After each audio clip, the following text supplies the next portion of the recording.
Hi, this is William Ramsey. The following interview took place on the show Our Interesting Times with Timothy Kelly on November 21st, 2016.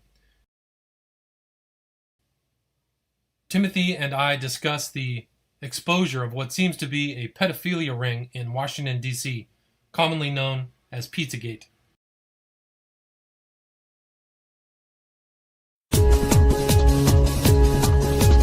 Welcome to Our Interesting Times with host Timothy Kelly, who interviews today's top alternative and revisionist thinkers. May you live in interesting times.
Welcome to another episode of Our Interesting Times.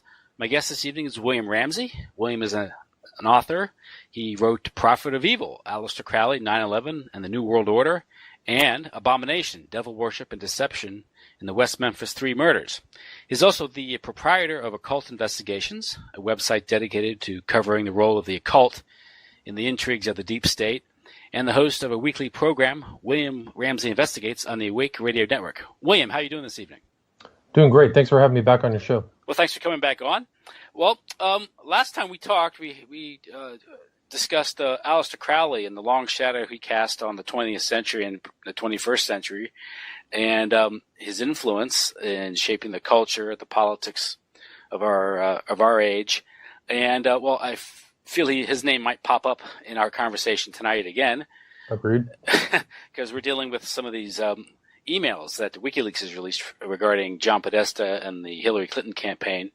And, of course, these leaks have given the general public a sort of an insight into Hillary and Bill Clinton's political machine and their scandals and their corruption, pay for play. But there's also something much more disturbing being revealed in these emails. It seems to suggest that John Podesta and perhaps his brother may be involved in an elite pedophile ring that goes very high up the political food chain in Washington, D.C. What's your take on all this as the information comes in? Well, I think that the WikiLeaks revelations, really what they are is just incredible revelations about the inner work, like you said, the inner workings of the Hillary campaign, but just this pedophilic element that runs through them all, I think, is unparalleled in the United States political history, because the revelations that are in there, and you see these kind of terms that these guys use, pizza, hot dogs, and as the WikiLeaks kind of continued, nobody really keyed into until right before the election on November 8th, when the spirit cooking email broke that involved a so-called artist by the name of Marina Abramovich, and she was involved in a conversation with John Podesta and his brother, or a email with them about going to a spirit cooking dinner that involves pig's blood, human, semen and milk, breast milk, and all this stuff. So I think that's what really people keyed into. Once they saw that, then they started kind of investigating and really saw these connections that led to some other people who are high up. Actually, somebody who GQ named one of the top 50 most important people in DC, a guy by the name of James Alefantis, who is a proprietor of restaurants one of which is Comet Ping Pong. And there have been some political events that are held there, and this place is kind of far up on the northwest side of DC. And there are fundraisers, and the Podesta, actually, one of the Podestas has his birthday party there every year, and he's been seen hugging this guy. Well, it turns out that there's like occult symbolism on the outside of the Comet Ping Pong, but there also was all of these strange conversations that took place, not just in the WikiLeaks email, but also on this guy James Alefantis's Instagram page.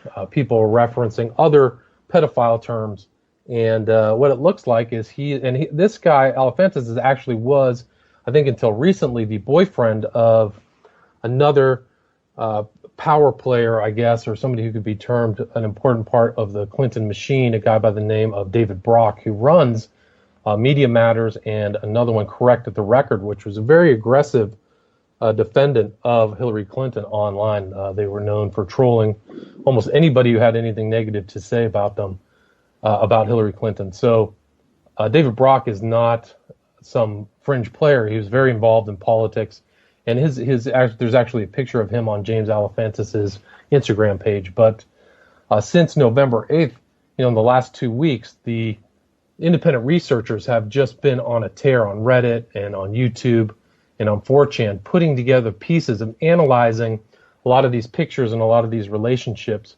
And it hasn't gotten better. I mean, the allegations or the implications of a lot of these pictures and what they're trying to say has not been lessened. It's been made worse. And there's very aggressive things happening on Reddit. And a lot of these, there's been some censorship. Some of these things, people have said something and YouTube has turned off their monetization on some of these videos that discuss this issue. But what it looks like at the end of the day is that there is an occult-oriented pedophile group that goes to the very top, at least in this revelation, to the very top of Hillary Clinton's campaign. Now, David Brock is an interesting character, because I remember back in the 90s, he was a journalist working for the American Spectator, and he was part of what I think it was called the Arkansas Project, and right. It was to dig up dirt on Hillary Clinton. I think he ran a series of articles at the time.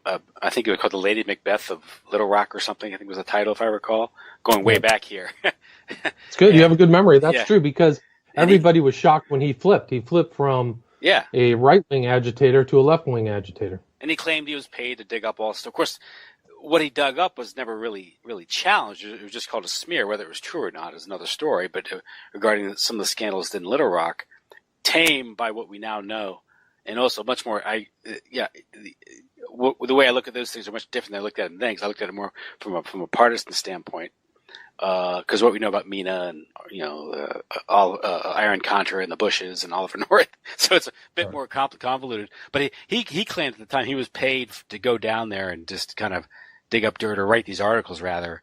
And then he turned like around 1993, 94, and came out that he was this homosexual. And there's a big spread like in Washingtonian or one of these magazines with him like tied to a tree or something. If I recall. Yeah, I think he's done a stint in a mental institution. He's has a very colorful background, but yeah, he's still getting paid good money. Yeah, if you look at some of the emails and some of the information that's come about, I think Media Matters raised like $10 million one year, so it's not a small operation. And he was, I guess, he was involved in some sort of romantic, or I want to call it that, relations with this guy Alefantis. Correct. Okay, and so that's. But there was a love triangle that involved Alefantis and Brock's prior boyfriend, who ended up suing him and winning a judgment of $850,000. Okay. So, as Alefantis' character, he owns Comet Pizza. Correct. Comet Ping Pong Pizza. And, of course, what these emails reveal is these various code words. Now, you did a very good, detailed discussion with Ed Opperman and Kurt Haskell, kind of dissecting these emails. And, I think both you and Kurt pointed out that these emails make no sense if you take them literally. They do make sense if you treat them as some sort of code words for illegal activity, some sort of illegal activity, and I don't think it's drugs. No, I don't think so either. I think that they're keywords. I mean, I've been told, and this kind of bears out is that hot dog is a boy, pizza's a girl, cheese is a little girl, pasta's a little boy, ice cream means a male prostitute. So, and those they're in these emails, they're mentioned in strange contexts.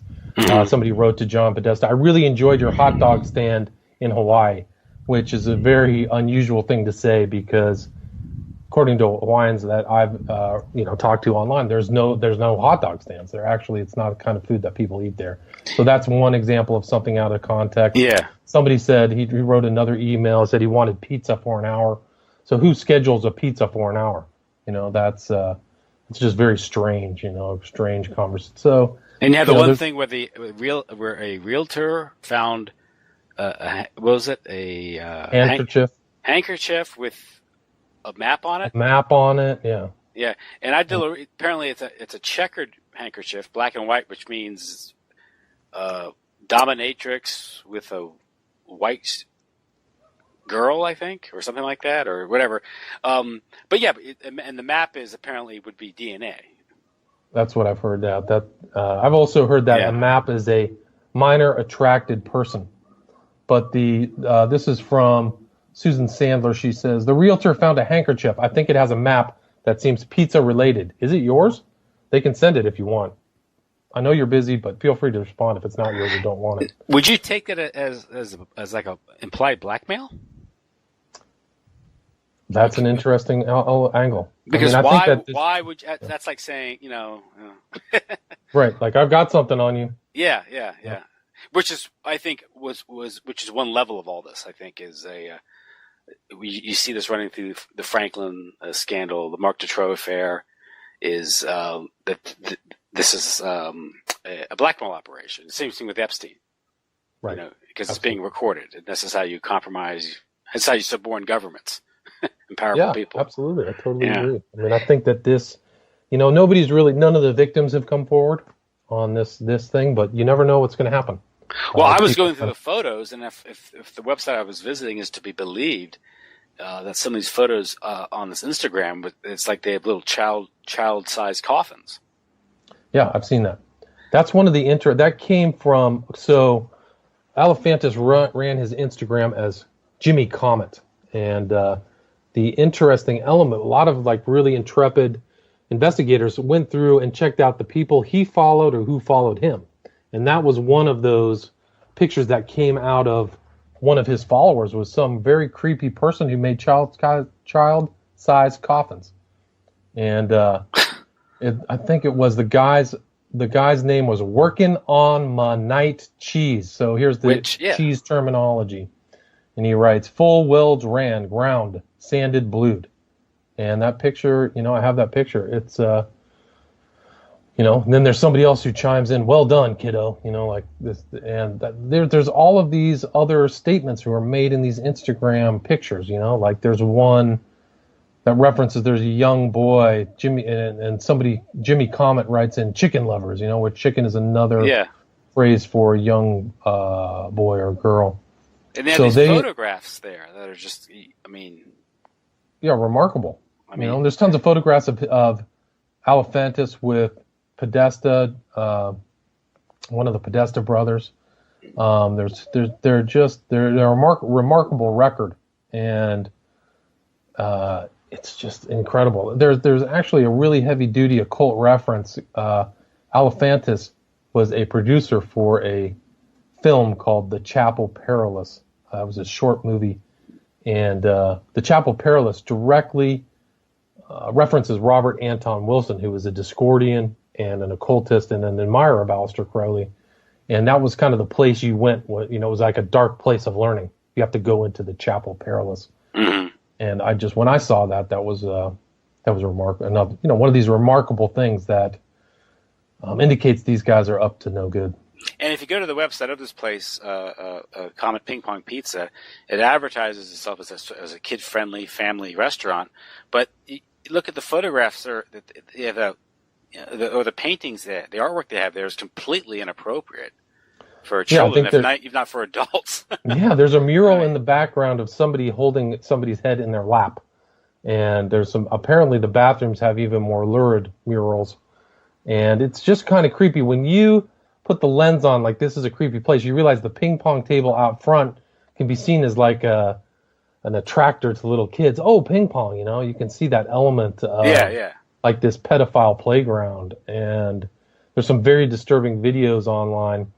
Alefantis did a segment with Diners, Drive-Ins, and Dives with Guy Fieri, and you just kind of get this feeling like it's not right.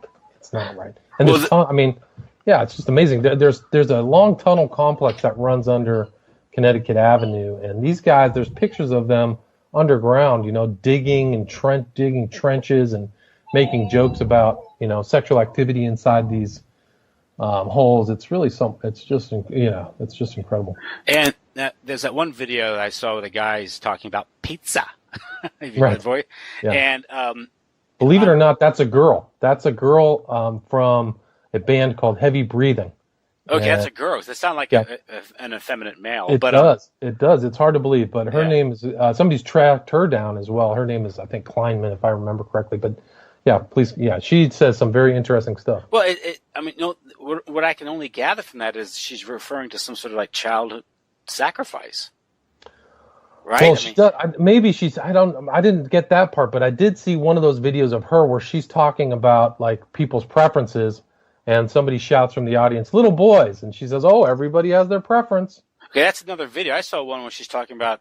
She's apparently referring to a cord.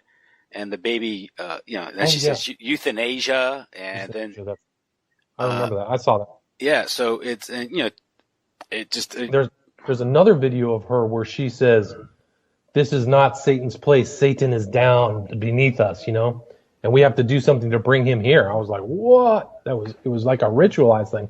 I'll show you that. I have that video. So it would be bad enough if this were going on, but when you have power players, John Podesta, chief of staff of the Clinton administration, he was the chairman of Hillary Clinton's campaign, and he gave the concession speech. When Hillary was too drunk to come forward or too enraged, he was the one who gave kind of a half, kind of admission. Wait till tomorrow, the votes may come in. I mean, why would he say that? Did he expect extra votes to be tallied? I don't know. And there's an email referring to, is it the White House or President Obama spending $65,000 to fly pizza in from Chicago?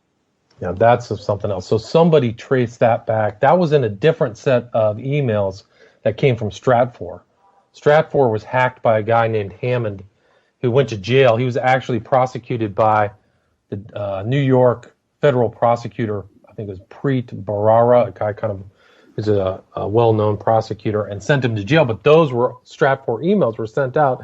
And in one of those emails, there's a statement that said $65,000 for pizza and hot dogs sent in. And then they said, are we going to get those? And are we using the usual channels? Yes, that does not make sense. First of all, no one would spend $65,000 on pizza from Chicago, and no one would fly food in. And even the White House doesn't. I mean, the White House wouldn't do that anyway, but again, it's one of these things where if you read it literally, it makes no sense. But if you decipher it based on what we think these terms mean, it makes perfect sense. It makes perfect sense. Yeah. Yeah. Here's the exact statement. I think Obama spent about $65,000 of the taxpayers' money flying in pizza dogs from Chicago for a private party at the White House not long ago. Assume we are using the same channels. And then somebody writes back, if we get the same waitresses, in quotes, I'm all for it. So it's remarkable. The fact that it goes back to Chicago, too. Yeah. Before he became president, there were rumors that were substantiated. He was hanging out at a gay men's club called Boys Town or Boys Club? Men's Club. I think it was called Men's Club. I wish I could remember the name of it. But that place had like torture chambers and all this kind of weird, creepy stuff that reminded me of one of the Instagram pictures of on Alefantis' Instagram, where they have a secret room where somebody writes, "Oh, that's the kill room" or something like that. But it's amazing. Some of these things, that are coming up. And there's also a nearby business, another pizza place called Besta Pizza, which insignia until very recently is a sign for pedophilia, even according to the FBI, correct? Correct. So there's like a triangular shaped sign, and Besta can be translated to beast in Portuguese. but it's literally like 2 or 3 stores down. It's actually 3 stores down from Comet Ping Pong. And somebody noticed that within the last week or two, that insignia has changed. And this guy, one of the interesting things they found and traced back is this guy's name was Andrew Klein, I believe, who was appointed by Hillary Clinton to be somebody to oversee human trafficking.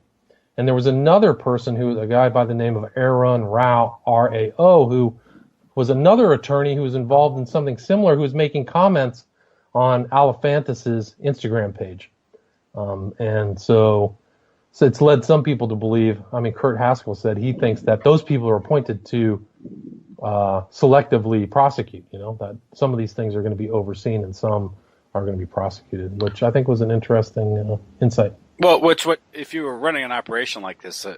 It's the same thing that you do with drugs. You'd have to appoint people who are going to, facilitate the operation at the same time, prevent any meaningful investigation from occurring. Correct. Absolutely. And that sounds like something the Clinton machine has done over and over, whether it's the email scandal and Loretta Lynch or James Comey, looking the other way. So, yeah. Or the medical examiner down in Arkansas.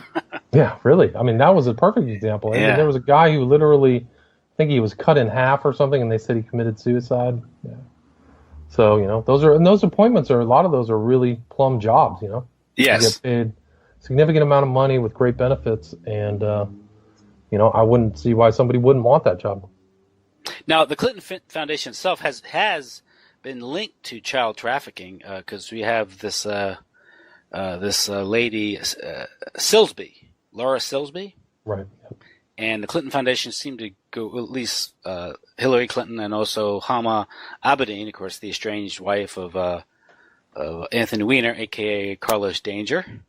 Right. And she apparently, first of all, Silsby, I think, was caught trying to kidnap 33 kids from Haiti, claiming they were orphans. That's right. Claiming they were orphans, but they were not orphans. Yeah. A lot of them had families. And it was under something called New Life Children, which kind of is creepy, kind of Christian-sounding thing. Kind of reminds me of Second Life that Sandusky ran for years, Yeah, which was a huge pedophile operation. Which, again, that's another example of an investigation being shut down and prosecutors being killed and right. And Penn State completely shut down that investigation because they paid huge fines even though Sandusky was not an employee of Penn State. It seemed like they were covering something. I think Ed Opperman interviewed, who was it? I wish I could remember. It was a great interview because he led an insight into this thing that I had yet to hear before I heard the interview. But Penn State, I think 3 of the administrators were fired or censured or something because they looked the other way. I wish I could remember the details of it. Mm-hmm. But one of the guys, Grykar, I think his name was Grykar, was the prosecutor who disappeared, and supposedly before he disappeared, took his laptop, took out the hard disk, and chucked it in a river because they found it. They found the hard disk separate from his laptop. So. And that again, what suggests there Sandusky again was a procurer. He was like a middle-level guy, or there was a suggestion that was it. That the other people were involved. That there was somebody said he was seen with another really deranged pedophile called Seitz, S-E-I-T-Z, and they called him Uncle Seitz, who was involved, and that would make that would connect him to other people of similar interests, Sandusky and Seitz. Yeah, and that's when they brought in former FBI Director Louis Freeh to steer it in a certain direction, kind of put the lid on it. And he's an example of another political hack, who would get in there and just keep a lid on it because again, what it threatens to expose would probably could topple the entire regime if people knew about what's going on. If it went that high, and you get all of these powerful people, just like it was in Nebraska, it went all the way through the elite. Same thing that happened with the Dutroux. It went all the way through the entire ruling class of Belgium, who were probably involved and being blackmailed. And, those things, they don't have a choice. And probably, I bet the Saville thing, I bet there were very powerful people. I mean, there were very powerful people. Well, we're talking about Ted Heath, so. Why would it Prime Minister. Yeah, the Prime Minister. Well, here, look at it. Look how casual Americans are. We had Denny Hastert was exposed, although he wasn't charged with it. His legal trouble with the structuring, the money, exposed his pedophilia, which goes back to his days as a wrestling coach back in Chicago. But I've been hearing things about Hastert for years. Interesting. And he was mentioned in the emails. He was mentioned in WikiLeaks as a friend of Podesta. Yes. Very recently, within the last year, you know. And people say, well, how could someone with such behavior with because there were rumors back when he was in high school, and he was you know, he inherited this congressional seat because someone died, I think, got sick and died. But apparently it's a heavily Republican district, so once that person died, he was going to get elected. But there were rumors then about his behavior. People say, well, how did he rise politically? So if you understand how this works, that's why he rose politically. Well said. Exactly. They had something on him. I'm sure he did whatever he was told. Yes. You know, yes, boss, whatever you got, whatever you want. But we have a former Speaker of the House, which, if I do my line of succession correctly, I think that is fourth in line to the presidency. Yes. So it goes President, Vice President, Secretary of State, right? Secretary of State, yeah, I think so. And then Speaker of the House. Yeah. A pedophile, a notorious pedophile, a sex tourist who frequented Asia a lot. And so, but then people's reaction go, oh, well, do you think it stops with him? Then, of course, we have the Mark Foley scandals and the reason why Hastert didn't crack down on that. And we have up in Congress, and Wayne Madsen has written about this, about often these Senate and congressional offices are stables for interns who are there to service the perverts in Capitol Hill. That's interesting. When I was there, I was there from 95 to 98 in DC, and knew very close friends who worked in Rayburn or one of these big congressional offices. So we would walk around. I was there once a week. You know, I was there all the time, and there was one guy everybody knew, all the interns and all the people working at the offices. They knew there was one guy from Oregon who eventually got busted, and they said, just never go in that office.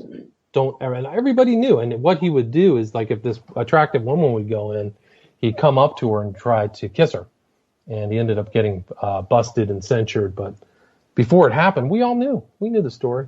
Yeah. So I think a lot of people know. They just keep their mouth shut. I'm trying to find his name. But yeah, so I think that DC has an underbelly that is as bad as, anything probably happens in New York, or what happens, there's a lot of bad stuff that happens. But I guess we talk about the Clinton Foundation in Haiti. Of course, they're a record in Haiti with the... His name was Bob Packwood. Oh, yeah, Bob. Yeah, I remember that. Bob Packwood was the guy from Oregon, and he was a senator, and people just said, never go in there. Well, then we have, of course, the Barney Frank scandal, and the good people of Massachusetts saw fit to reelect him. He was running, prostitution being run out of his house. With his boyfriend, that's right. Yeah, Stephen Goby, I think was his name. And, when you take a wide-angle view, man, it doesn't look good, These people are up to no good. But out there in Haiti, of course, you had all the money. They've collected all this money for relief in Haiti, and it's turned around and given to a bunch of friends of Bill and the Clintons. And it was a substantial amount of money too, $10 billion or something. Yeah, something huge that 95% or 98% is gone, it's vanished, with no work, very little work done, if any, done at all. So. It's an incredible theft to a truly impoverished country that was hit hard by that earthquake.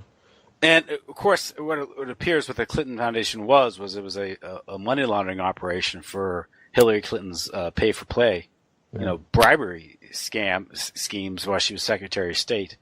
But this is typical of how they operate, though. This is how they ran the Arkansas Development Agency, right? Finance ADFA, agency. That's right. Yeah. Of course, the reason why that's never really investigated isn't just because the Clintons have such a sharp, such a sharp operation. It's because that also, I think, implicated greater powers, because Clintons were working for the Bushes, during the 80s with Iran-Contra, and that was Bush at the National Security Council, and that was the MENA operation with Barry Seal. They get in the CIA and cocaine and crack cocaine epidemic, and getting to Gary Webb. That's why Gary Webb has to commit suicide by shooting himself twice in the head. Right. Yeah. So that's what happened. It's an incredible story. I mean, these guys have been at it for 30 years. They're pros. So I think, I bet they put all their chips into winning this election. I was surprised that Hillary lost, to be honest with you. So it'll be very interesting to see what happens in this new administration, whether they really want to burrow in and dig deep into the criminality or just wash it clean. We'll see. Well, there's some speculation that the reason why these emails broke, because I think WikiLeaks is a kind of a controlled op, and basically it's an operation of the intelligence agencies itself, of the deep state, and of course controlled leaks is the name of the game, and you have various factions. It isn't a monolithic operation. Various factions within these agencies, or just even at the mid-level, we have. I mean, when you're Clintons and you've been carrying on the way you have for the past 30, 40 years, you're going to make a lot of enemies along the way. Because a lot of people have died, lives have been ruined. So they're going to be people with grudges and able to, when the time comes to make it hurt, get some payback. That might have happened here. It also could be that the people that choose our candidates for us decided that Clinton was simply too corrupt to be a useful puppet. And I agree. The system has to maintain some credibility, after all, right? It has to have. Can you imagine if they stole the election with all of this crime and all of her being very, very ill? The credibility of the entire government was it, and the people were talking about conflict. People from who were in the deep state saying, "Hey, this is a problem." When those people come forward and say that, so I totally agree with you.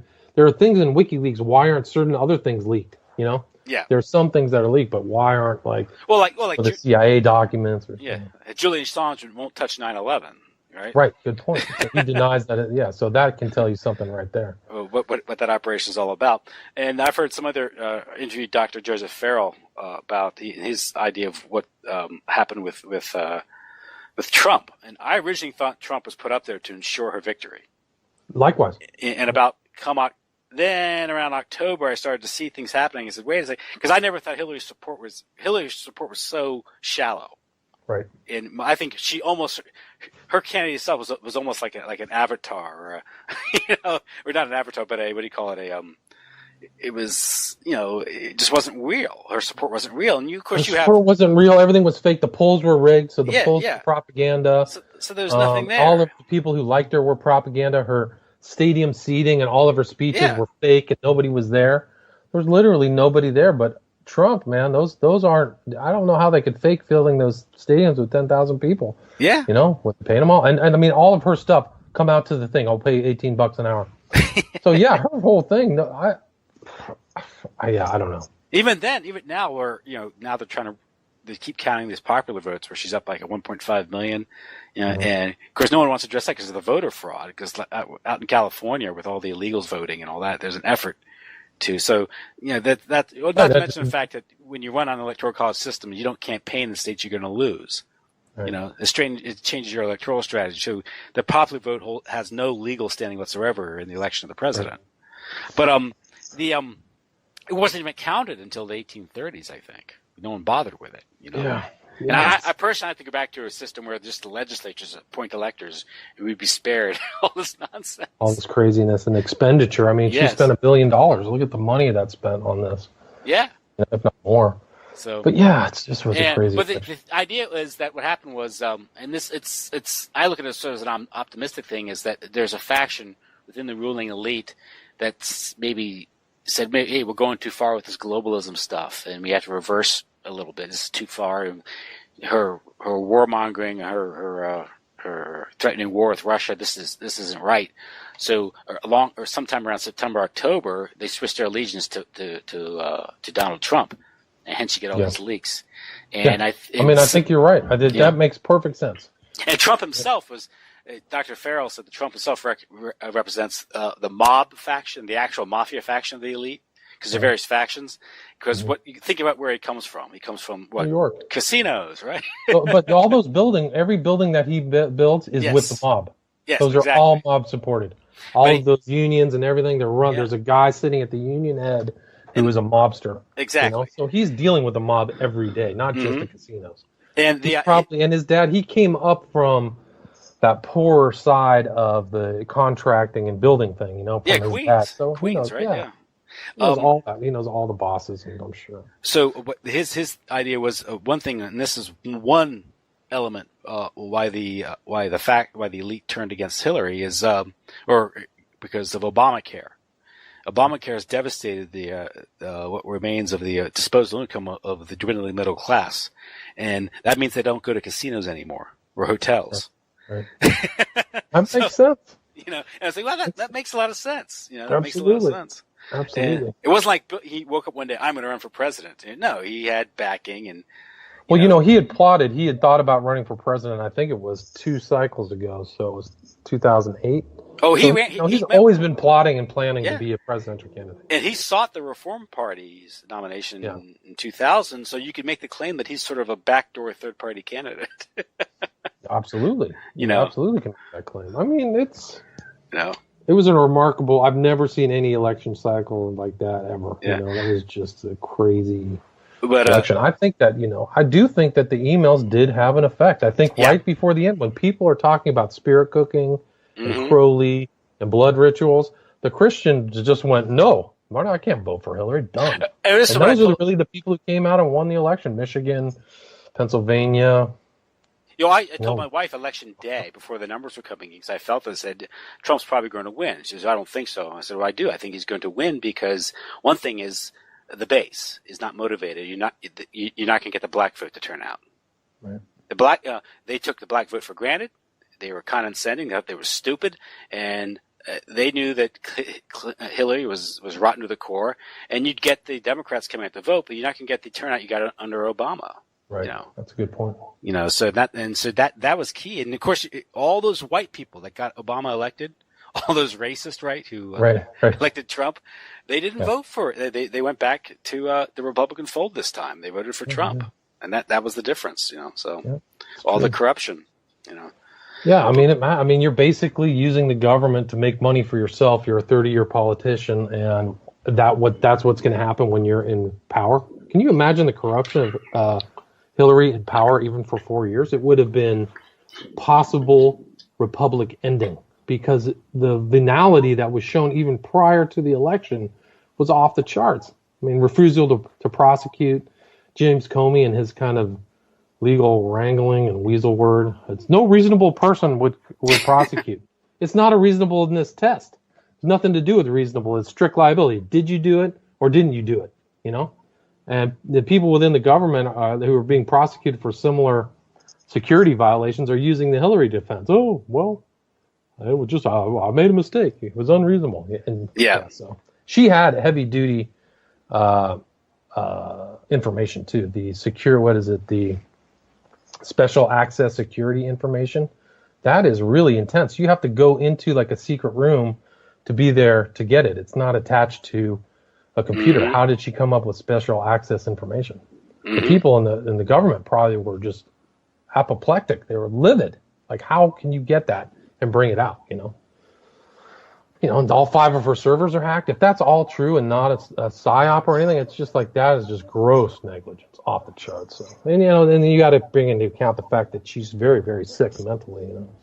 Well, that's another thing is, she couldn't even walk up a flight of stairs. Yeah, she's in bad shape. So. She's having seizures and weird eye movements. She has disconjugate eyes. Her eyes don't scan like normal persons do. That's brain damage.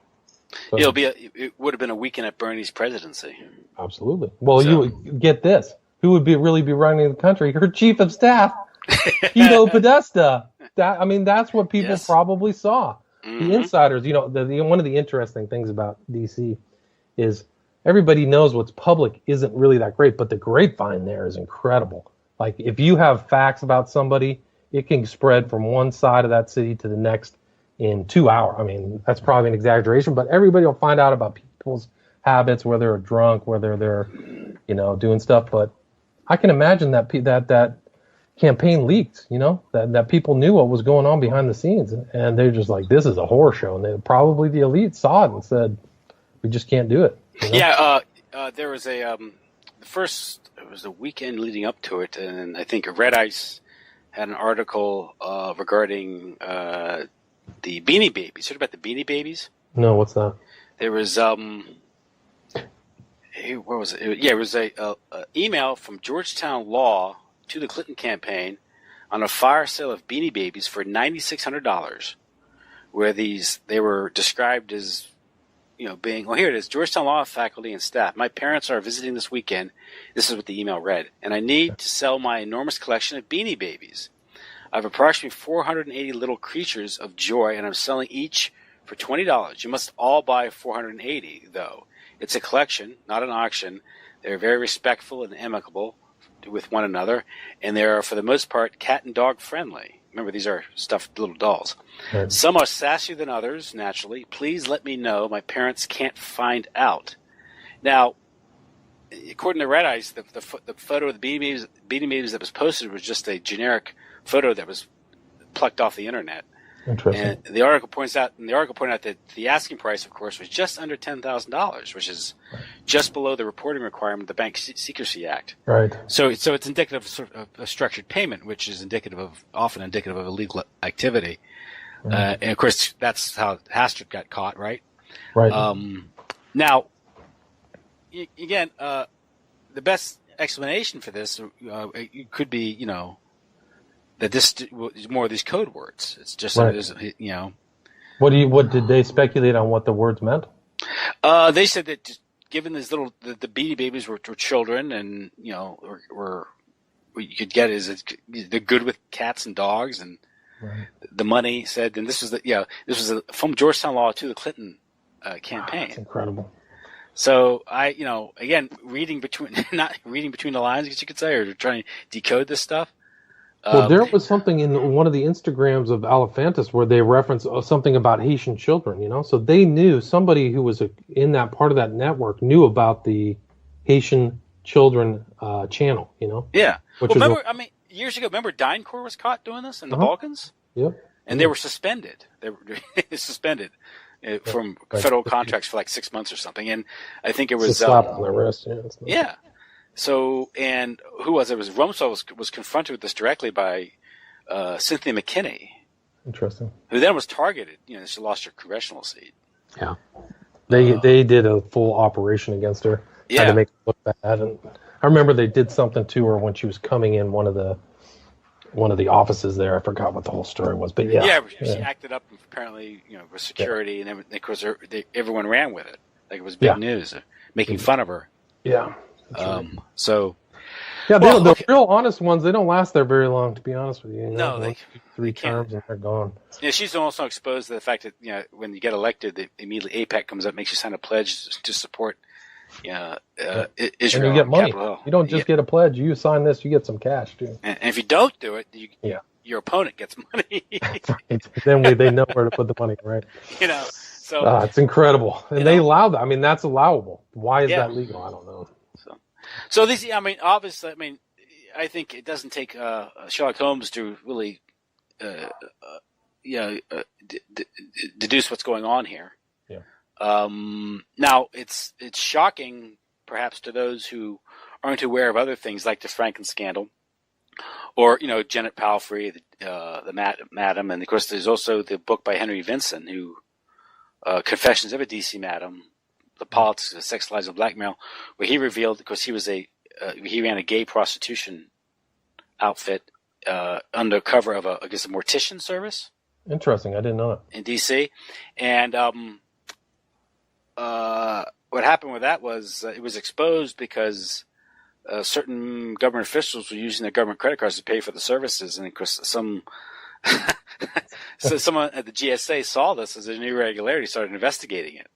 And they started asking him questions. He said, "Well, I don't know. Talk to him." And one of the persons was Donald Gregg, who was the national security advisor to President Bush, and then also became the ambassador towards South Korea. And he was also a 30-year CIA veteran. And you'd think they'd be smarter, right? Yeah, and pretty brazen. Yeah, and this coincides. I think linking the Franken scandal to DC isn't too hard because that's. What was that guy's name? He ended up dead. Craig Spence. Craig Spence, yeah, that's right. Yeah, the GOP lobbyist. Right. And he was running a mansion in DC where he'd hold these parties when things would get kind of strange later in the night, but it was wired for audio visual.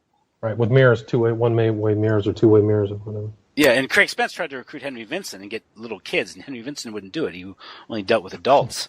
And there were big names at his parties. Big type, names of media people and stuff like that. According to Henry Vincent, William Casey was a client. Wow. The FBI. This is the Knights of Malta Catholic William Casey. Good Catholic, right? Yeah, there you go. And he was a client, and this gets into the Johnny Gosch story, and some people have speculated this guy Jeff Gannon, this prostitute who was let into the White House, is Johnny Gosch all grown up. I don't know about that. Yeah, but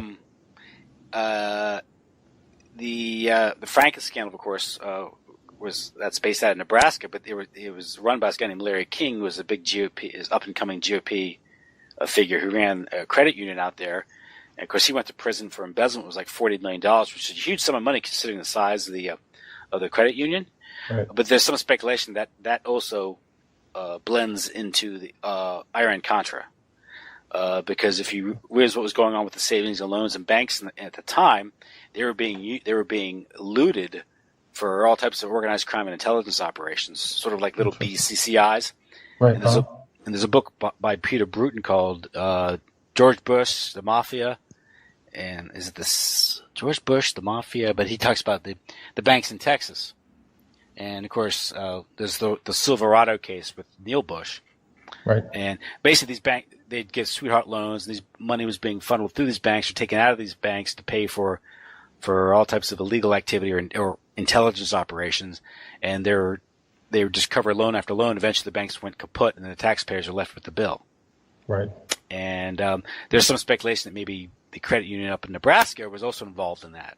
So you can never really have a full investigation of the pedophile operation without exposing this whole thing with the banks, Interesting. Well, it's interesting. When I was in D.C., I lived in Northern Virginia, and it was talked about that Larry King ended up at a car dealership in Northern Virginia working as a car salesman.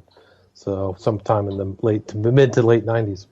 That's right. It's interesting that after he blew out of there, he goes to D.C. Yes. And I guess he was convicted for embezzlement, but he never really. I don't think he served that much time. No, he didn't. Yeah. In fact, I think his accuser served more time was it Alicia Reynolds? Yeah, that's right. They put the girls in who made the claims about it in jail longer than he was in jail. Yeah. They claimed that she perjured herself and she wouldn't recant, and the fact that she wouldn't recant proved she was guilty of perjury. And there was Paul Bonacci was the other one. Yeah. The two that wouldn't recant, others recanted. People suggest or said they recanted under pressure. I don't doubt it. I think that there's a conversation between him and Stoner, this guy who turned up dead, where they were talking about it, that they were under pressure and they were being. I can't remember if they recanted or if they did recant, but they were under pressure to change their story. Mm-hmm. One of the people who was with Spence it's Ted Koppel. Ted Koppel was involved in the whole Spence scam. So that guy, this is like the head of one of the major media networks, telling news to the people who was involved in this, blackmail scheme by Craig Spence. And Craig Spence conveniently committed suicide. Absolutely. And the investigation up there has been led by the legislature by this guy John DeCamp, and he was spearheading this investigation. And his investigator Gary Caradori was his name. Right. Yep. And he apparently got the goods. I got photographs and I guess of some prominent. Yeah, he told people he had the photographs before he got on the plane. And his plane disintegrated in midair along with his son on board, flying back from Chicago. I think this was July 1989. And That's dangerous business, man. Exposing this stuff is very dangerous business. And what happened was when a farmer saw it disintegrate and come to the debris fall to the ground. And a car pulled up, and someone collected the briefcase. The briefcase went missing. Yeah, I believe it. So I mean, so that case was was shoved under the carpet, covered up. Well, they're doing that to this whole Pizzagate. They're trying to forestall it. They're actually, somebody claimed that they tried to juice the Google not advertisement, but the Google search engine by creating a news story that involved English soccer players. They called it Pizzagate, so that when people type in Pizzagate to Google, it doesn't show up on the search term. It was pretty remarkable. I think they made a good argument that was a scam. Basically they created a fake story. So what does that suggest about what's going on? I mean, Google is a huge mega corporation, is helping cover up a pedophile ring. Why would they want to cover up a pedophile ring? Who knows? Good question.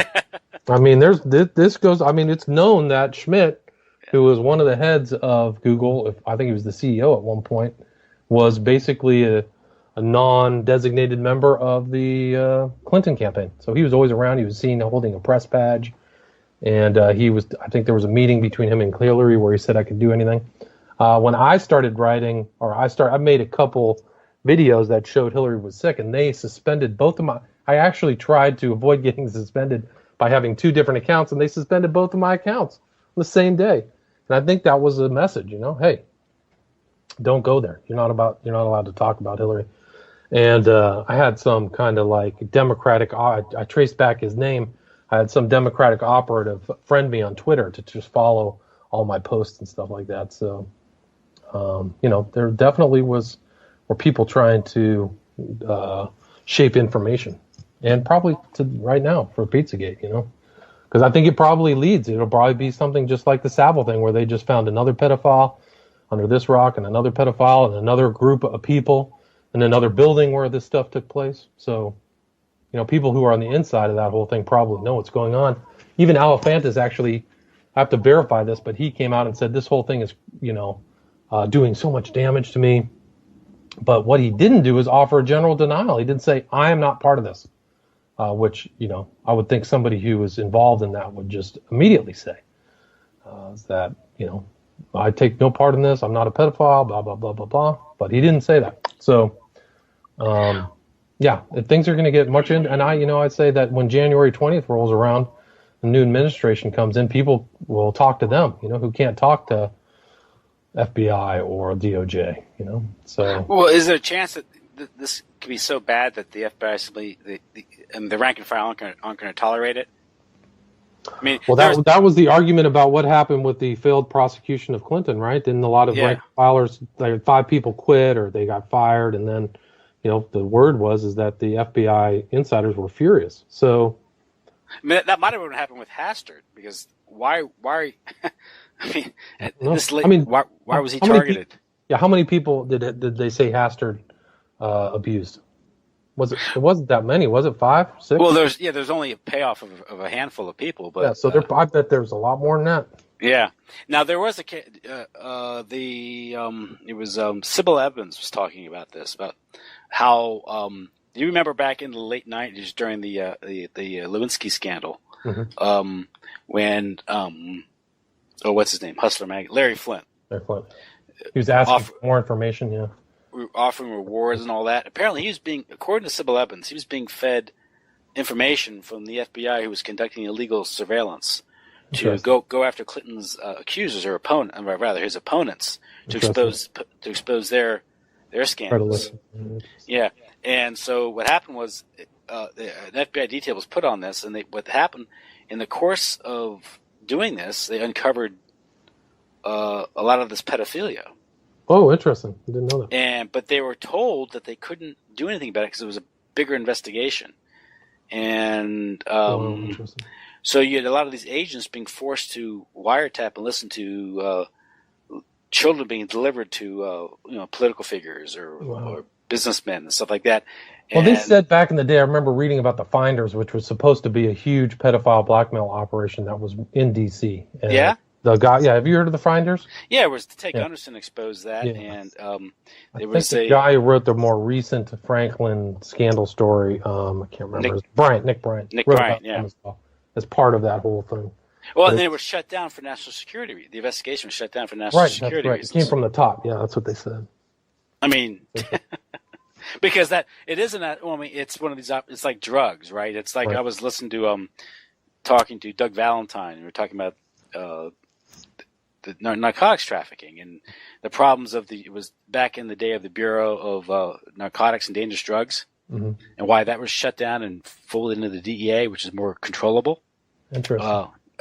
Is because every time they did an investigation on a narcotics trafficking, they're running up against an intelligence operation. Interesting. And so they get shut down. They can only go so far, and then it gets shut down. And I think you're running the same thing with pedophilia. You think you only go so far. Sandusky, maybe Hastert. But you get a limited hangout. So you get some. They chuck somebody out, and there's a whole network that's done. Same thing. Dutroux. They just busted Dutroux. They never. The guy Nihul, who was kind of the big wig, black magician type, who hung out with the elite. I don't think he ever got prosecuted, or they never busted him. And Dutroux. I mean, this unemployed electrician who was voted a pension by the parliament and given a virtual unlimited prescription for Rohypnol, the date rape drug. Interesting. I didn't know that. And he also owned 3 houses or 4 houses. Right? Yeah, multiple houses, and with no real income to speak of other than this pension. And then at the same time, there's one case where a carpenter or electrician was with a cop, and they're looking at one of the homes that had been boarded. One of the rooms had been boarded off, like drywall. Right.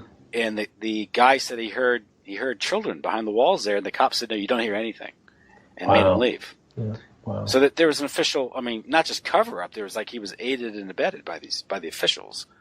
Yeah. And we, of course, in the United States, we hear nothing of this. By the way, you have to read. You have to read websites that are translated from Belgian and stuff. Yeah, or Dave McGowan, his book. I read it in Program to Kill, Dave McGowan's book.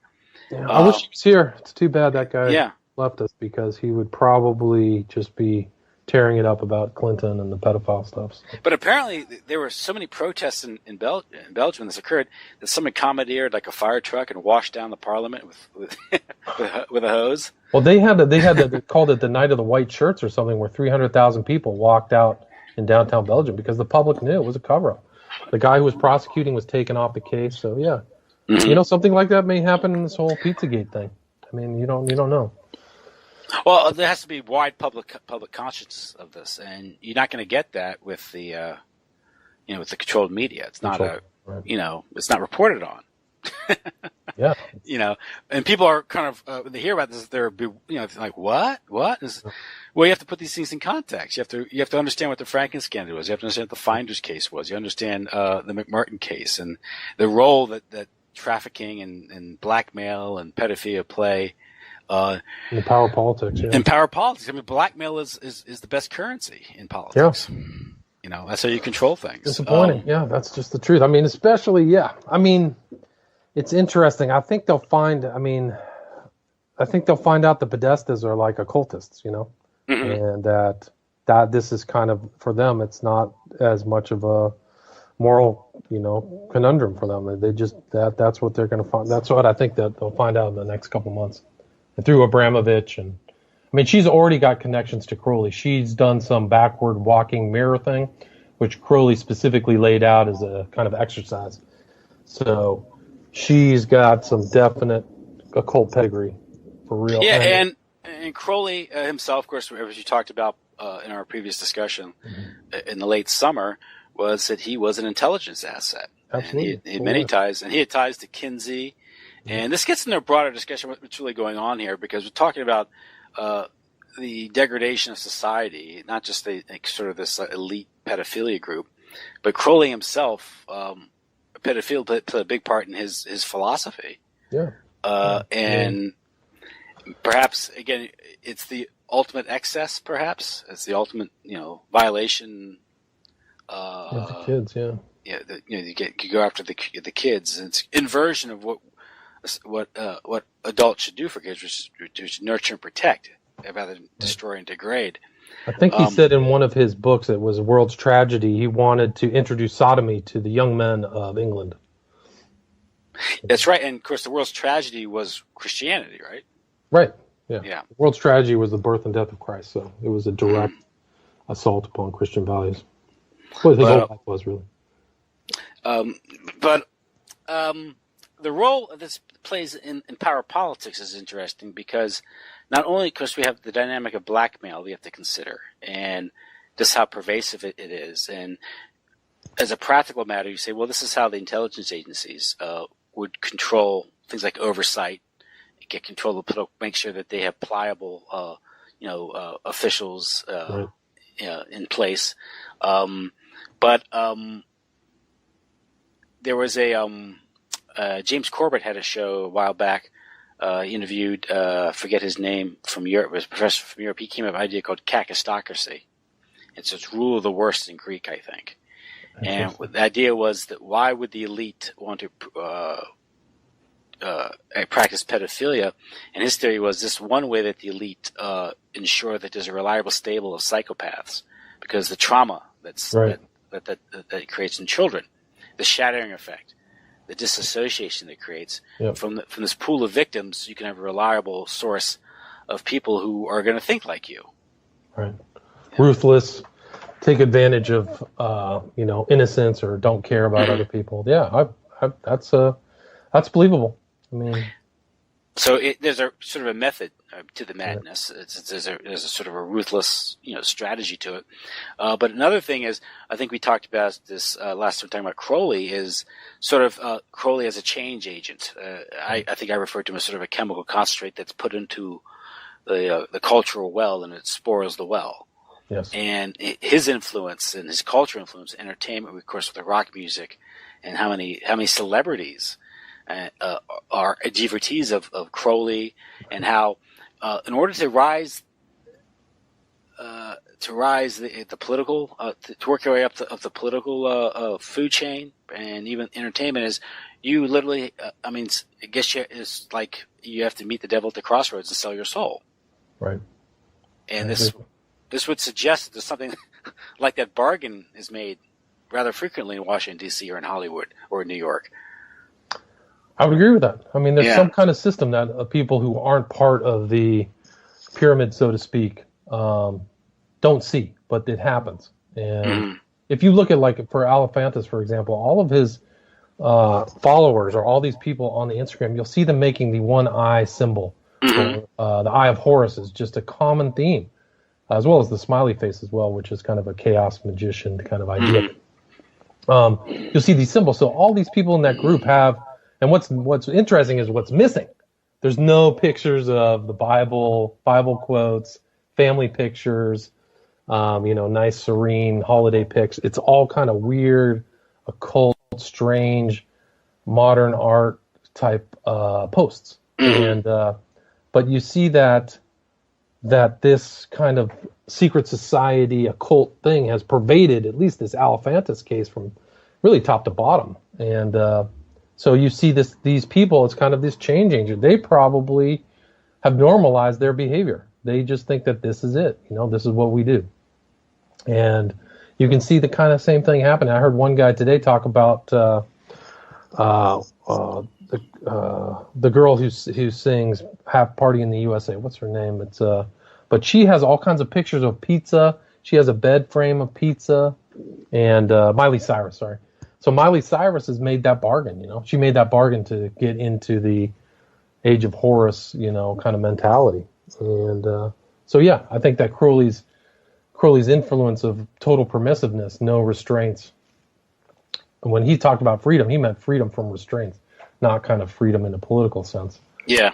And you see that through him. And I mean, it's interesting. There's a speech by Saville where he talks about, I'm totally free.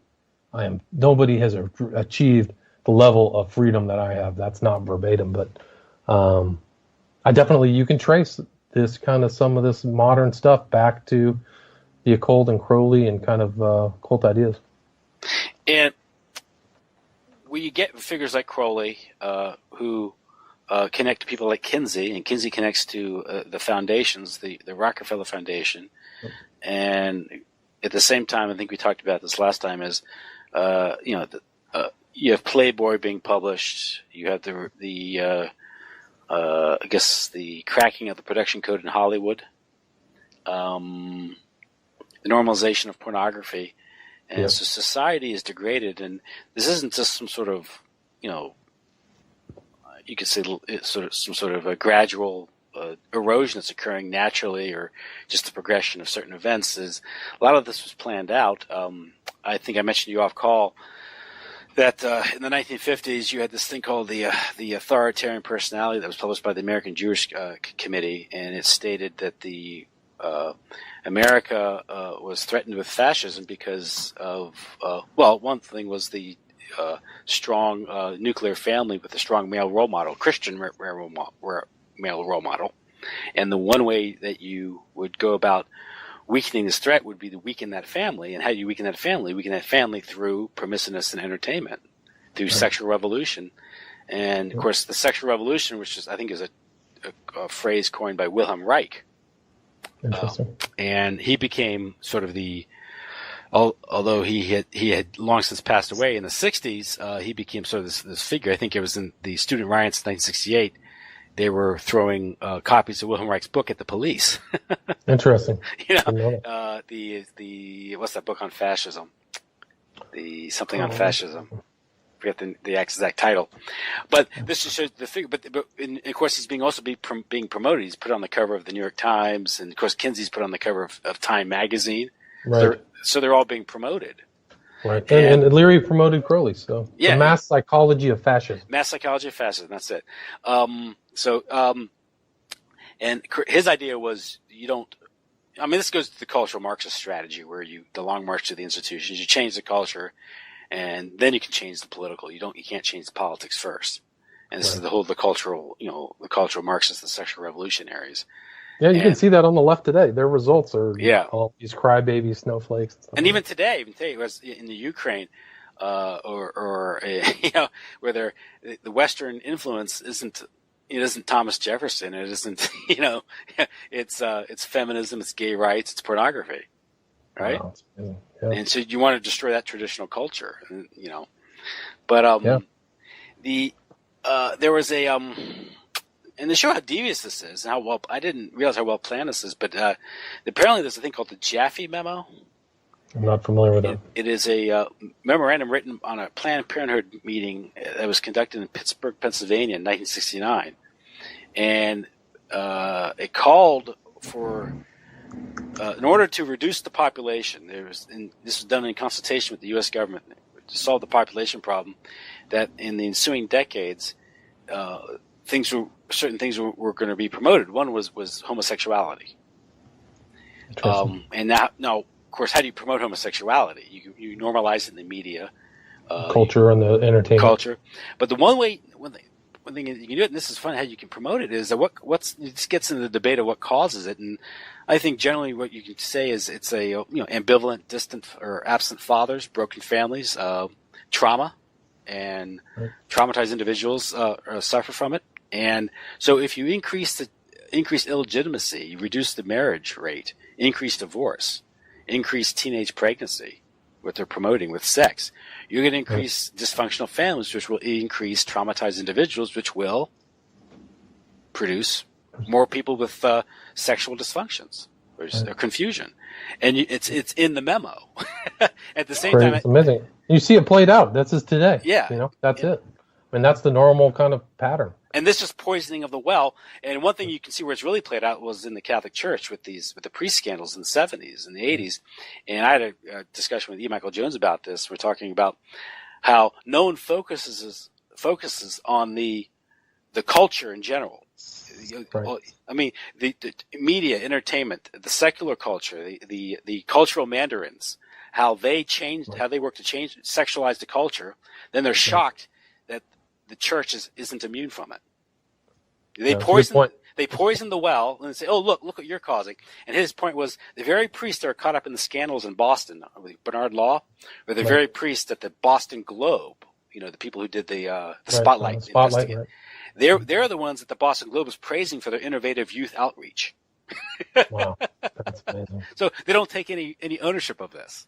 Like, you can destroy the culture, poison it, then be shocked that this has some sort of that they're not really shocked. I think it's bad faith on their part. And you can kind of see this kind of rise of Trump, what's called the alt-right, as really a reaction against the encroachment of that cultural Marxism, anti-family. Mm-hmm. And I think that's why a lot of the white people in the Midwest came out to vote. They saw Hillary Clinton and Obama as, basically front soldiers for this Planned Parenthood, destruction of the family, cultural Marxism, that to me is just rotten to the core. I mean, it's inchoate. It's not always thought out, but that's national. That's electoral politics. It's blunt. It's crude. Especially national electoral politics. But it's there. And a good example that I would say that perhaps in North Carolina, it might have made a difference, because North Carolina is where there was that faux controversy regarding transgendered bathrooms. Obama won North Carolina in 08 and 12. Clinton lost it in 16, and Trump won it. No, it could be that was just enough to get the people out. I'm voting for Trump, but you know why? Because he comes across as normal. Right. He's a man.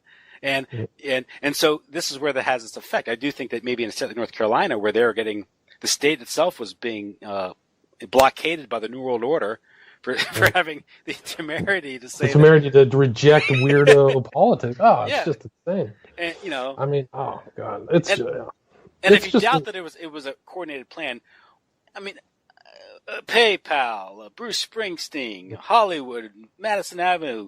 I mean, then you have the NFL in Georgia, which is pushing gay marriage. Right? They threatened to pull, if there's some sort of Defense of Marriage Act, I think, in Georgia. Right. And this is before the Supreme Court created the right to gay marriage. But they threatened to pull the Super Bowl out of Georgia. And why is the NFL involving itself in that? Aren't they alienating their fan base, which are, I think, by and large, heterosexual men? Right. Yeah, I think so. I would say 95%, 98%. Yeah. But they're a limit. They're just. But I do think the NFL is largely a weapon of the New World Order. That's why you're seeing, it's been feminized in many ways, and they're wondering why their ratings are dropping. Because I'm sick of seeing football players wearing pink all the time. We're in a culture comp, man. It's really pretty serious. I mean, if you step out of it, you can see it. I mean, I think that we may be in the trench. Our people don't see the broader angle, but it's. We're really in the. I do believe that the vote really was a fight for whether this country was going to hold on to proper values or just go way off the deep end with Clinton. That's what I mean. Yeah, that's how people were driven to vote for Donald Trump. This isn't an endorsement of Donald Trump. I'm just saying. This is just how it's being interpreted. I mean, agreed. That's a good point. Excellent point. I mean, it's but again, this isn't to say the Republican Party. Obviously, we've talked about the Franklin scandal. This involved the Republican Party. You have the June 29th, 1989 Washington Times article about call boys in the White House. That was the Reagan and then the succeeding Bush administration. That's right. And so it cuts across both aisles. And again, this suggests that what's going on here is a control mechanism. But I do think there's something much more darker and spiritual to it. Yeah, I agree. I think there definitely is. And it'll be interesting to see how these people, how this information gets more detailed, because there's some incredible researchers. People are going through their building permits. They're going through really detailed kind of a fine-tooth combs type of analysis. Well, shouldn't the FBI be doing that? Yes, absolutely. Absolutely. Shouldn't the NY? I mean, that's one thing Ed Alpern was talking about with you, talking about how a lot of this might have come from the NYPD that Trump has connections with. Right. And he made a good point. He was talking about how there was a Hawaii connection to all of this information, and how Trump made a mention of Hillary going to Hawaii as an inside kind of jab at her, that he knew, that he knows the inside information. That's right, at the Al Smith dinner. It's right. Yeah, at the Al Smith dinner where he just roasted her. So, yeah, it's, like the grapevine works very well. I've been surprised about, if you have good information, people will share that, It is currency. True. Yeah, so it is kind of a currency, and people talk about it at the bar, they talk about it over dinner, they share it. So, some of the NYPD information may have gotten out. And these are the guys who aren't going to sit for this because he said we have kids at this age. Right. Yeah, it's an abomination. If there's pedophilia, if it's worse than that, if they're actually going into child sacrifice and stuff like that, this is an abomination. And it's right there. It would have been right there next to the president. Yeah. If Hillary Clinton was president. So it goes to the top. It's not something that's just kind of out in the Midwest, kind of like Franklin, although that stuff did go to DC, but yeah, and I think Ed made this. Ed was, I think, might have been honest with me. He said maybe a deal was made that we have this on you. So maybe kind of. I don't know. I saw the video of there was a video leak that showed both Clintons, Bill and Hillary, celebrating the night of the election because they got some early returns that were good. Mm-hmm. Oh, okay. So, I think that they may have thought that it was in the bag. So, but yeah, their Clinton gang is it's a criminal enterprise. If there's a prosecutor with a RICO statute in hand, I think that you could apply that to the foundation and all what they were up to. Well, that guy Charles Ortel, I think Ed Operin interviewed him and talking about how the foundation itself doesn't even have its paperwork in order.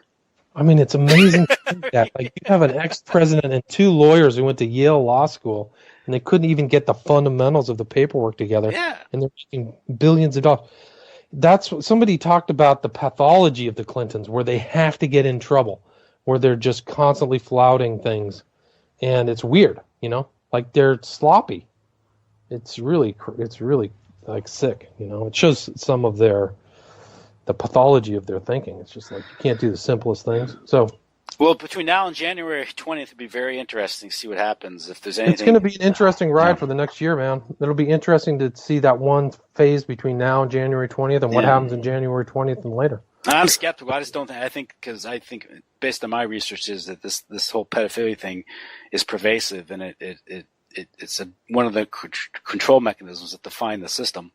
And I think to really do a thorough investigation of this would open up such a can of worms, and it bleeds into so much else. It bleeds into drug trafficking and the true, entertainment. I bet I wouldn't be surprised if this thing gets touched like it was in England, where there are other prominent figures who. Well, I mean, we have the revelations of Hollywood. I mean, absolutely. I mean, was an Open Secret that movie? Yeah, Open Secret documentary that came out. I mean, they talked about it. So. And I mean, it's so pervasive in the entertainment industry that it literally defines the industry, right? It's what it is, and people know. People talk about it. Yeah, and it's There's part of Corey Feldman or Elijah Wood has made statements that it's all over the place.